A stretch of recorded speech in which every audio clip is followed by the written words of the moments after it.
Olá, está no ar o programa Jogo Limpo aqui na sua Imagem TV. Para nós é sempre motivo de muita alegria, muita honra receber a sua audiência. Seja bem-vindo ao nosso programa.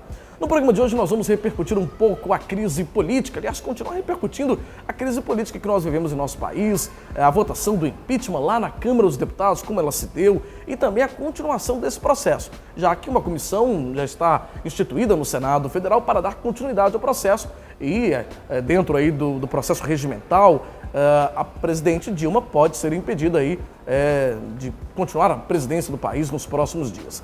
Para conversar sobre esse assunto, eu converso com um mestre em História e doutorado, que tem também doutorado em Ciências Políticas, professor Weber Oliveira. Ele vai falar um pouco para a gente, fazendo uma análise sobre essa situação. E eu converso também com dois deputados federais, um que votou contra e outro que votou a favor do impeachment. Converso com o deputado federal Lelo Coimbra, do PMDB, que votou favoravelmente ao impeachment, e o deputado federal Helder Salomão, que é do PT, e votou contra o processo de impeachment. O programa Jogo Limpo já está no ar, não saia daí, é só o tempo de rodar a vinheta.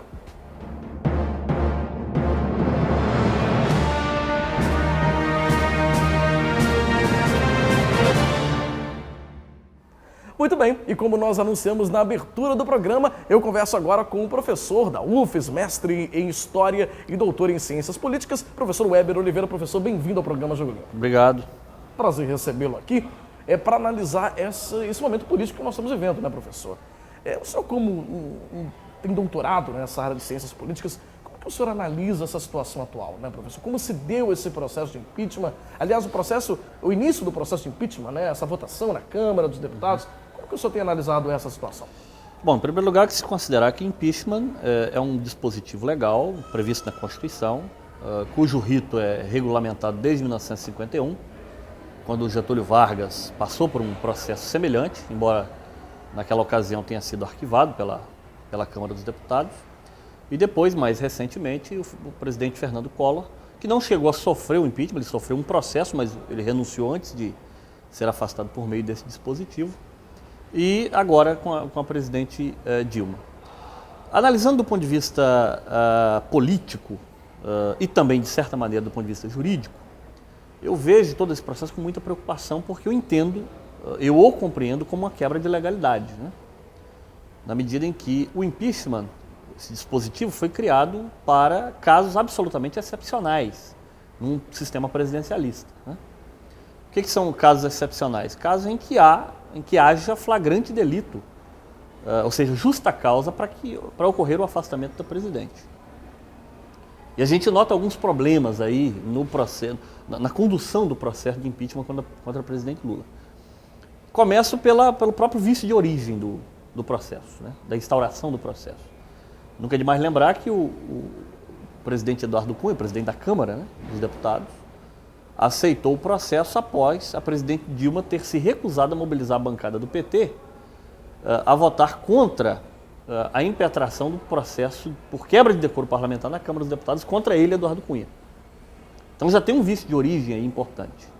Ou seja, não tem como negar que o processo foi aceito pelo Eduardo Cunha como uma forma de fazer chantagem em relação ao presidente da República.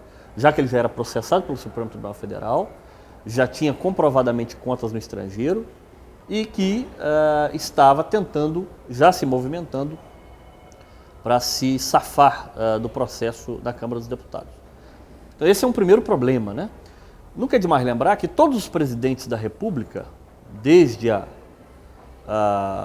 nova República, contra eles foram impetrados processos de impeachment. E eu me refiro desde o presidente Zé Sarney, o presidente o Fernando Collor, Itamar Franco, Fernando Henrique Cardoso e o Lula. Inclusive algumas dezenas de processos foram protocolados na Câmara contra o presidente. Isso é normal em presidencialismo de coalizão, relativamente normal. Por que esses pedidos não foram aceitos? Porque havia uma coalizão relativamente bem estruturada por esses governos, com exceção do Collor. Collor caiu porque não tinha uma coalizão.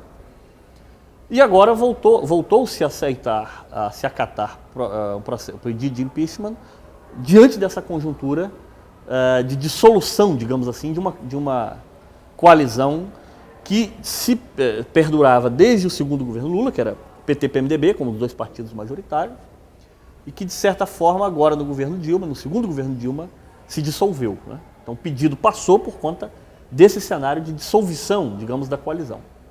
Professor, o senhor fala agora sobre esse ambiente de quebra de coalizão que poderia ter facilitado.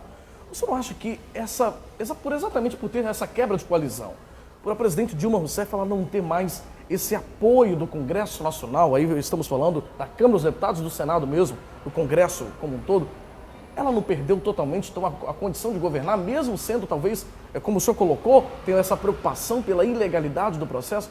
Mas será que ela tem condições de governar o país diante desse cenário? Nós estamos deixando bem claro, diante desse cenário, tirando um pouco a questão da legalidade, saindo um pouco desse âmbito, ela perdeu a condição?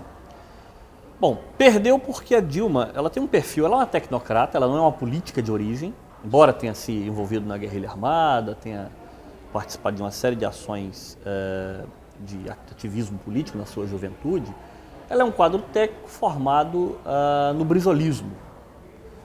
E ela tem um perfil técnico, ela tem uma trajetória marcada na administração pública e ela é pouco afeita a fazer essa política, digamos, clássica do nosso presidencialismo de coalizão, que é estabelecer esses arranjos pautados no toma lá da cá, típico da nossa constituição de poder, por assim dizer.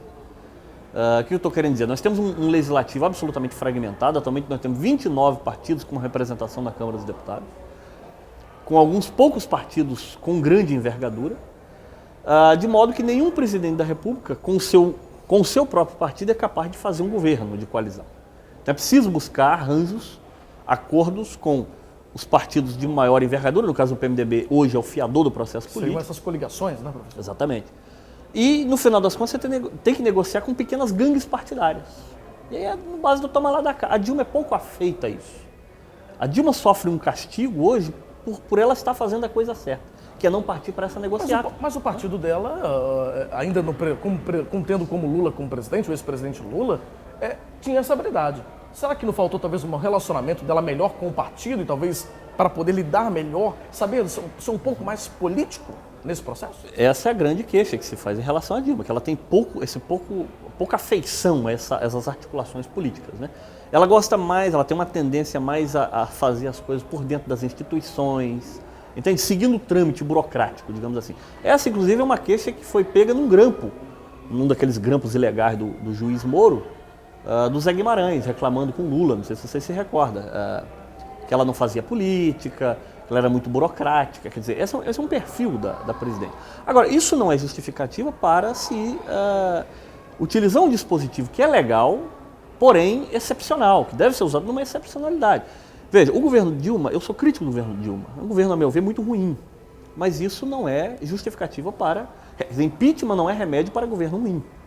Se você considera o governo ruim, faça campanha nas eleições, nos processos eleitorais, e eleja o candidato que você acha que é o mais adequado para...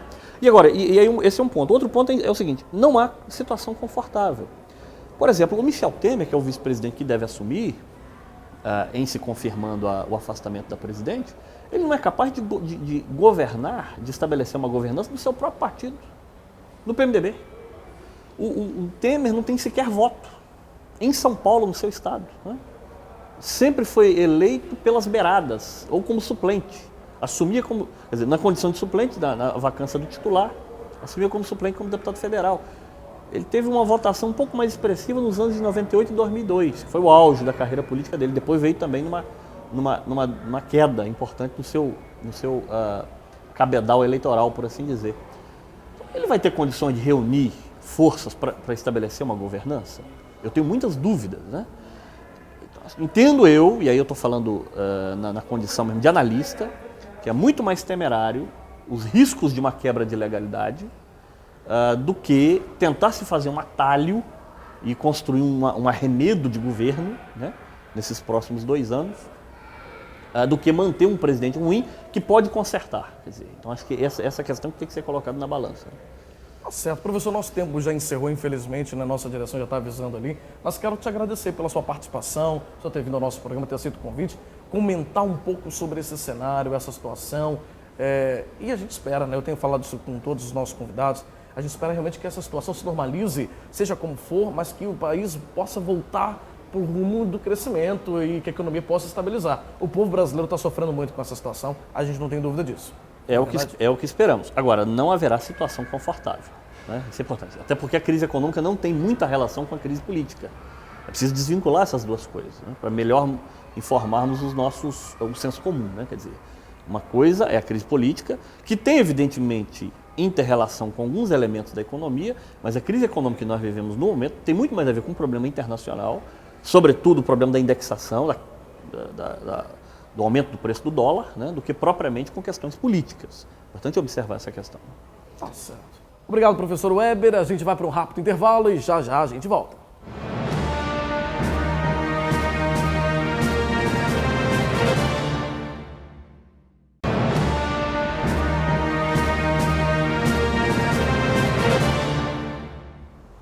Muito bem, estamos de volta com o programa Jogo Limpo aqui na sua Imagem TV e nesse segundo bloco a gente recebe o deputado federal Helder Salomão do PT. Deputado, bem-vindo ao programa Jogo Limpo, mais uma vez, é bom recebê-lo. Eu agradeço pela oportunidade de conversar com você e também com todos aqueles que acompanham o seu programa. Obrigado, deputado. Deputado, a gente viveu nos últimos dias, nas últimas semanas, momentos, aliás, a gente está vivendo ainda, né? Momentos de muita dificuldade lá em Brasília, no cenário político de uma forma geral, né?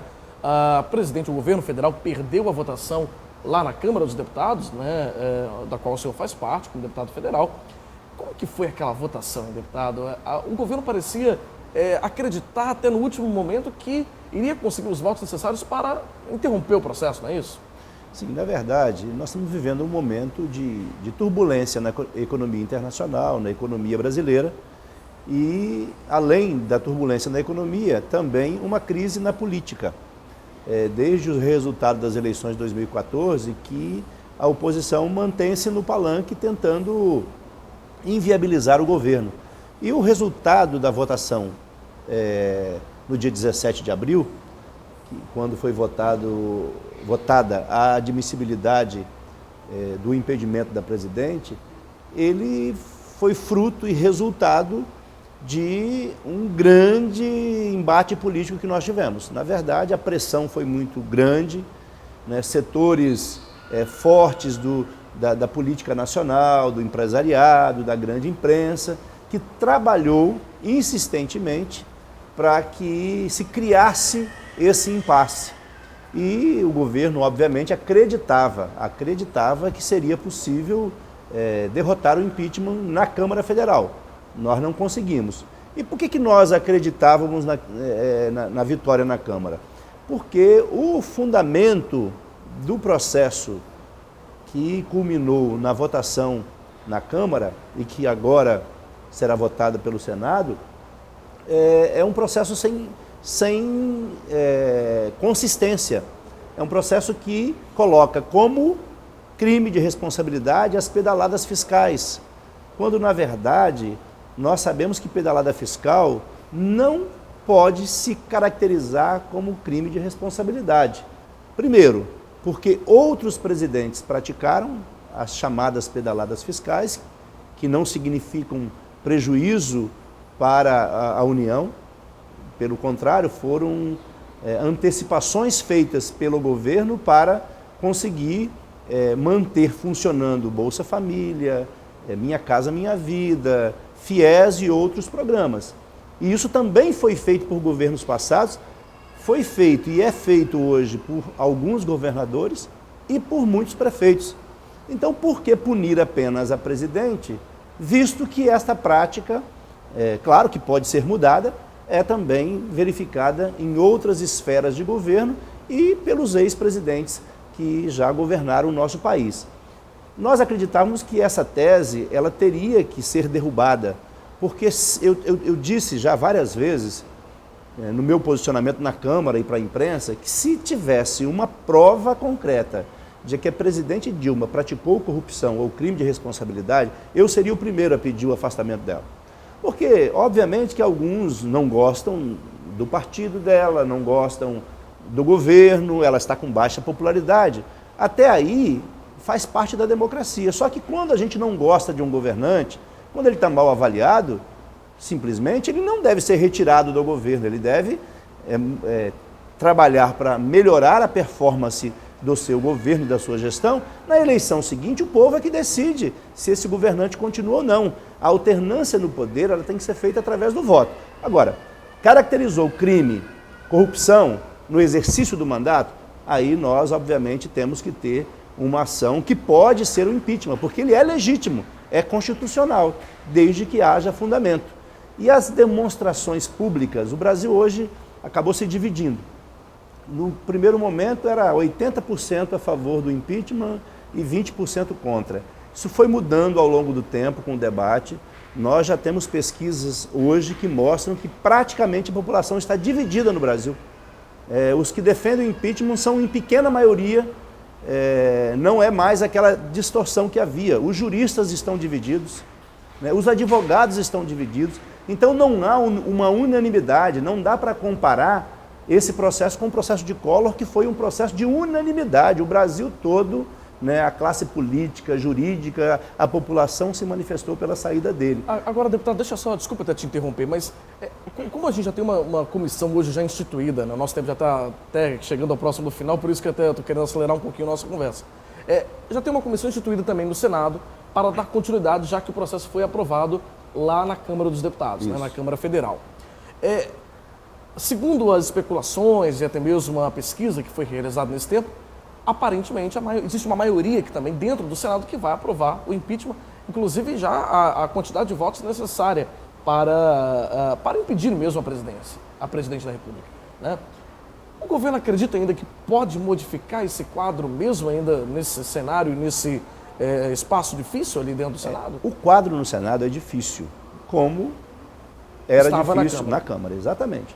Mas acontece, como eu falei anteriormente, que está crescendo no Brasil uma massa crítica e uma opinião de que o impeachment não vai resolver o problema do Brasil. Porque o que você quer, eu quero, e que a população do brasileira quer? Quer que a gente supere a crise econômica, que o Brasil volte a crescer, a gerar emprego e a melhorar a vida do povo, como aconteceu nos últimos 12 anos. É isso que nós queremos. O problema é que uns apontam um caminho, outros apontam outro caminho.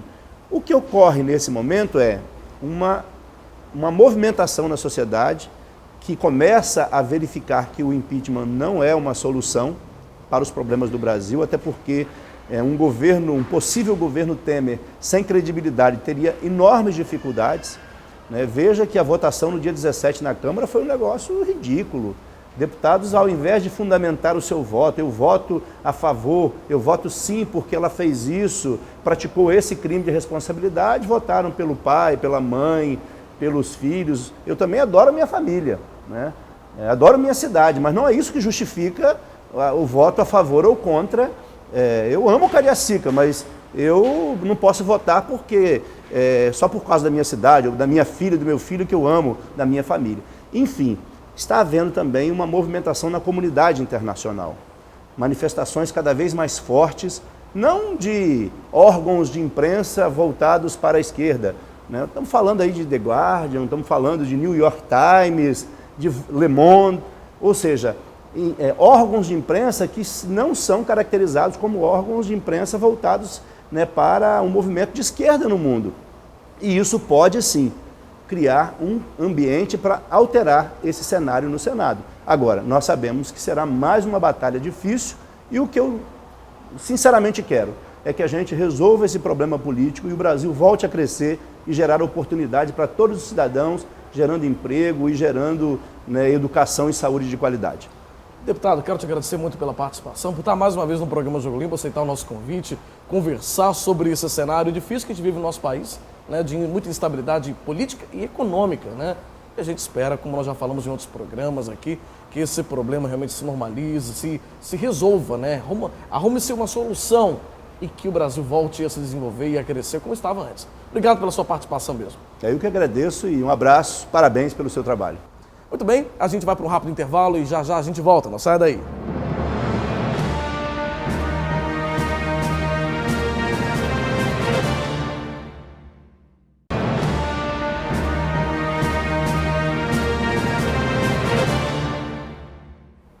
Muito bem, estamos de volta com o programa Jogo Limpo e nesse terceiro e último bloco a gente recebe o deputado federal Lelo Coimbra do PMDB. Deputado, bem-vindo ao programa Jogo Limpo.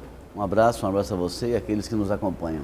Deputado, momentos de turbulência em Brasília, né? A Câmara dos Deputados lá acaba de votar, há poucos dias votou a admissibilidade do processo de impeachment pela presidente Dilma Rousseff. Como que se deu esse processo turbulento lá em Brasília? Esse processo foi um processo muito claro. A presidente cometeu crime fiscal e orçamentário. Aqueles que tenham dúvida ou tiveram dúvidas, não tenham. Nos anos especialmente 2013 e 2014, mas mais claramente 2014, foi produzido no orçamento da União, por ações que nós consideramos improbidade, portanto é crime, que gerou um buraco no nosso orçamento da União de 100 bilhões. Esse buraco é que ajudou a fazer grande parte da crise que nós estamos vivendo, de desemprego, de empresas fechando e de um monte de desarranjos na nossa economia. Portanto, é um crime e as suas consequências. Ninguém pode ser abonado à sua cabeça sem considerar o que foi feito e sem considerar as consequências que todos nós, você e todos nós, estamos pagando por ela. Deputado, o governo federal, o governo Dilma, acreditava que a todo momento poderia ainda inverter aquela situação, os números dos votos mesmo lá na Câmara. E não foi o que aconteceu. O número, inclusive, foi bem maior do que precisava para a admissibilidade do processo. O senhor acredita que essa derrota na Câmara, em primeiro momento, ela já indica realmente que, como nós já temos números também do próprio Senado, dos deputados, dos senadores que são a favor, o processo vai acontecer? A presidente realmente será impedida nos próximos dias? Eu não tenho dúvida, Adriano. Na Câmara, o que o governo fez? O governo montou um gabinete no Palácio com a presidente Dilma e montou um outro gabinete com esse presidente no hotel ao lado, chamado Tulip, que a gente apelidou de Tulipão. Lá o ex-presidente oferecia ministério, oferecia cargos, oferecia vantagens, mas mesmo assim, com tudo isso, eles acreditavam que iam ter voto suficiente, mas mesmo com tudo isso, fazendo o que eu chamei lá no Congresso de xepa. Xepa é o final do final da feira, aquela feira livre que a gente acompanha. Xepa é aquele restinho da feira mesmo. Mesmo fazendo isso, eles não conseguiram ter 171 votos. 171 votos de 513, um governo que não tem isso, e ele teve 137, um governo que não tem 171 votos, não, mesmo se tivesse 172, 173, 180, 180, não teria capacidade de governar, porque não tem base política para governar. Portanto, o governo não só perdeu essa votação, o governo se desmoralizou e consolidou que tanto a presidente quanto o ex-presidente não tem mais bases sólidas no parlamento, tanto na Câmara quanto no Senado, e o processo que está em curso está demonstrando isso. A comissão está concluindo o seu trabalho de votação, vai a plenário. Na comissão os votos já são suficientes e no plenário tudo indica que está se constituindo uma maioria exatamente à semelhança do que houve na Câmara, de 2/3 ou mais do que 2/3. Muito sólida. Portanto, eu acredito que após a votação do Senado, a presidente seja afastada e no seu lugar assume constitucionalmente, Adriano, é importante saber disso, ninguém está tirando a presidente por um golpe, está tirando a presidente porque ela foi incapaz, as condições de governar ela perdeu, ela não consegue, não reúne mais condições para cuidar do país, para governar o país, e o instrumento que a nossa Constituição Federal prevê, que o Supremo Tribunal Federal organizou no texto chamado rito do impeachment, é esse: afasta a presidente e assume em seu lugar o vice-presidente. Portanto, é uma substituição prevista na Constituição. Deputado, fala-se muito na falta de capacidade de governabilidade da presidente Dilma Rousseff, principalmente após esse cenário que nós acompanhamos em Brasília nos últimos dias. Agora se discute também a capacidade do vice-presidente, nos próximos momentos, como presidente, para conseguir reverter essa situação. O senhor analisa, o senhor tem essa proximidade com o vice-presidente Michel Temer, o vice-presidente, ele vai conseguir, como presidente, reverter e melhorar essa situação das relações políticas mesmo lá em Brasília, com o Congresso Nacional? A minha avaliação é que qualquer que fosse, ou qualquer que seja o resultado dessa votação, os tempos e as situações serão difíceis daqui por diante. Se for pela permanência da Dilma, que eu não acredito, será muito difícil porque nós não temos perspectiva nenhuma. Com o Temer será difícil, porque nós teremos que reconstituir as alianças, reconstituir o governo, reconstituir o ministério, vamos ter que remontar uma base política. Não será fácil, será difícil, porque medidas duras terão que ser tomadas. Pessoas que têm capacidade de tocar ministério terá que ser convidada, e tem muita gente que já topa assumir esse desafio. Os ministérios, que hoje são 39, terá que ser enxugado, e já tem uma proposição que trará esses ministérios para 25, portanto, para enxugar mesmo. Ao enxugar, vai ter que diminuir a oferta de cargos, portanto, vai ter que conversar com os aliados, com os parceiros, que o importante é fazer com que a estrutura de governo tenha a capacidade de funcionar e possa ser apresentada à sociedade que o esforço de mudança, o esforço de dar um novo momento foi feito. Portanto, eu acredito que o esforço e a mudança já são um fluxo positivo para as pessoas acreditarem que é possível. A economia já começa a tomar um novo ânimo. Nós temos que dar conta e oferecer instrumento para isso. Até porque, deputado, as medidas que o Michel Temer vai precisar tomar não são nada populares, né? Vamos ter que ter não somente essas medidas dentro da casa administrativa, vamos dizer assim, né? Lá no Planalto, mas também medidas que não são muito populares para a população, não são muito favoráveis para a população, como, por exemplo, cortes de algumas situações, talvez algumas reformas que seriam necessárias para se reestruturar a economia também. Sem dúvida. Teremos reforma no campo da Previdência, no campo da economia e tributo, no campo de um conjunto de coisas que são reformas que vão ter como consequência insatisfações, mas vão ter como resultado o equilíbrio da economia e um novo momento para a economia brasileira. Acho que são importantes e necessárias, e é preciso que a sociedade compreenda que precisamos passar por essa turbulência para encontrarmos um mar calmo. Deputado, encerrando, o nosso tempo já está acabando, mas a última pergunta. No seu palpite, né, com a sua opinião particular mesmo, quanto tempo a gente precisaria ainda para o Brasil talvez voltar para o rumo do crescimento após o impedimento da presidente?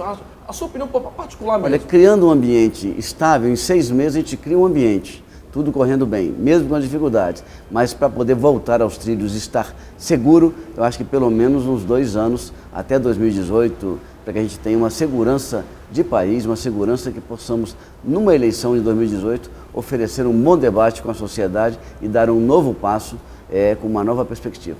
Maravilha. Deputado, muito obrigado pela sua participação, obrigado por ter vindo ao programa Jogo Limpo, mais uma vez retornando aqui ao nosso programa, o senhor sempre bem-vindo aqui. Obrigado. E a gente encerra aqui o programa Jogo Limpo de hoje. Obrigado pela sua audiência, pela sua companhia. Hoje o nosso programa falou sobre a crise política, crise que vive o nosso país, né, com a possibilidade aí, muito iminente de impeachment da presidente Dilma Rousseff. Lembrando que o nosso programa inédito é exibido todas as quartas-feiras, às 7h30 da noite, com 2 reprises diárias, às 11h30 da manhã e 7h30 da noite. E também transmissão simultânea pela internet, imagem.tv.br/ao vivo. Mande também a sua sugestão de pauta pra gente. Contato@fabianorossi.com.br. Obrigado pela companhia, até semana que vem. Tchau, tchau.